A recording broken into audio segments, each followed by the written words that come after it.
अंकिता भंडारी हत्याकांड मामले पर मचे बवाल के बीच सीएम धामी ने इस मसले पर पहली बार चुप्पी तोड़ी। उन्होंने विपक्षियों पर निशाना साधते हुए अंकिता मामले की सीबीआई जांच को लेकर भी बड़ी बात कह दी। देखिए रिपोर्ट। अंकिता मामले में मचे बवाल के बीच सीएम का बयान। सीएम धामी ने लगाया माहौल खराब करने का आरोप। विपक्षी दलों पर साधा निशाना। सीबीआई जांच को लेकर दिया बड़ा बयान। अंकिता भंडारी हत्याकांड को लेकर प्रदेश में बन रहे माहौल और हो रहे बवाल के बीच सूबे के मुखिया पुष्कर सिंह धामी पहली बार इस मुद्दे पर मीडिया के सामने आए।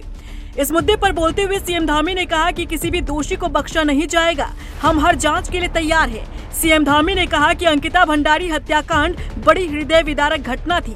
हमने आरोपियों की तत्काल गिरफ्तारी के निर्देश दिए। तीनों आरोपियों को गिरफ्तार किया गया है।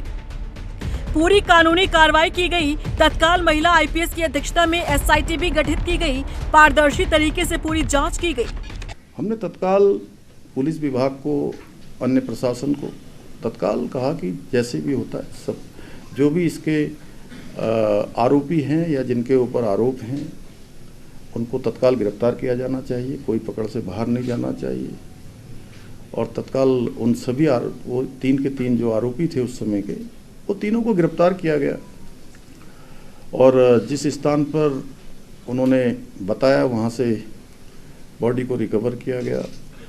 फिर जो कार्रवाई होती है, समस्त औपचारिकताएं जो कानूनी रूप से होती हैं वो पूरी की गई।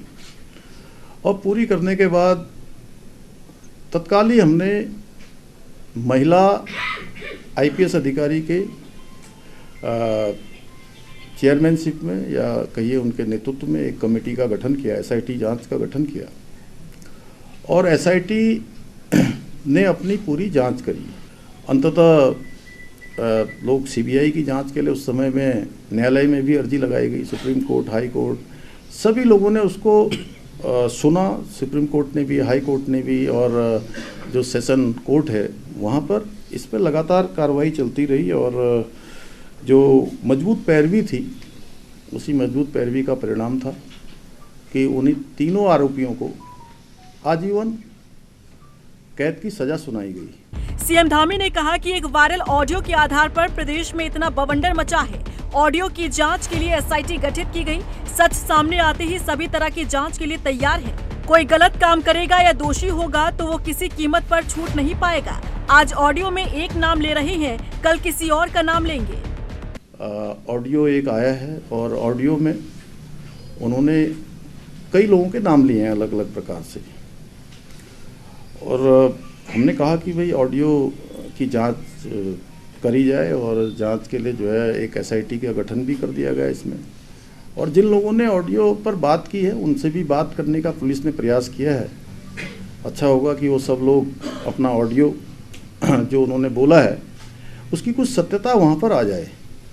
और सत्यता आते ही हमने कहा है कि हम सभी प्रकार की जांचों के लिए भी तैयार हैं।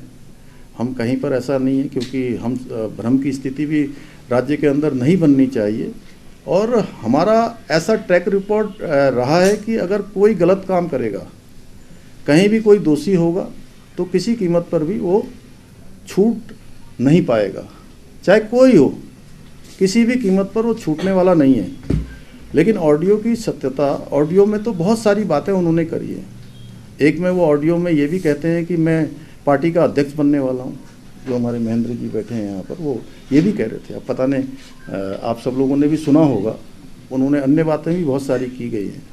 आज ऑडियो में वो एक नाम ले रहे हैं, कल को किसका नाम लेंगे। तो इसलिए सारी सत्यता, सारी जो जांच परख है, एफएसएल है, उसका करवाने के बाद हमने कहा है कि हम किसी भी कीमत पर अगर कोई दोषी होगा तो बिल्कुल छूटने वाला नहीं है। इसी बीच उर्मिला सनावर का एक और वीडियो सामने आया है जिसमें वो सरकार से सिक्योरिटी की मांग करती दिख रही है। भंडारी के लिए हमेशा खड़ी हूँ और मेरे पास सबूत है, मैं सामने आऊंगी, लेकिन इस तरह से नहीं आऊंगी जिस तरह से ये चाह रहे हैं कि मेरा एनकाउंटर कर दे या मुझे पकड़ के जेल में डाल दे। हमें पता है कि किस तरह से हम सड़कों पे घूम रहे हैं, किस तरह से हम गुरुद्वारे में घूम रहे हैं। बस उत्तराखंड की जनता को ये जरूर दिखा देना कि हम भगोड़े नहीं है, लेकिन कई बार अज्ञातवास में रहना पड़ता है अपने आप को साक्ष्य बचाने के लिए। मेरे पास साक्ष्य है, मेरे पास सबूत है और पुलिस यही चाहती है कि सबूत मिटा दे। मैं सबूत तो मिटने नहीं देने की, पढ़ी लिखी एजुकेटेड PhD कर रही हूँ, उस पुलिस को भी बता दूं मैं, ठीक है। तो मेरे साथ तो इस तरह से नहीं कर सकते। बस मैं माननीय मुख्यमंत्री जी से एक ही गुहार लगाती हूँ, पुष्कर सिंह धामी जी से, कि हमें सुरक्षा मुहिम कराएं और किसी भी तरह से हमें कांटेक्ट करके हमें सुरक्षा मुहिम करा के उत्तराखंड में बुलवाएं, बस। अब देखना होगा कि सीएम के बयान के बाद क्या प्रदेश में मामला शांत होता है या और गर्माता है। रफ्तार मीडिया के लिए देहरादून से ब्यूरो रिपोर्ट।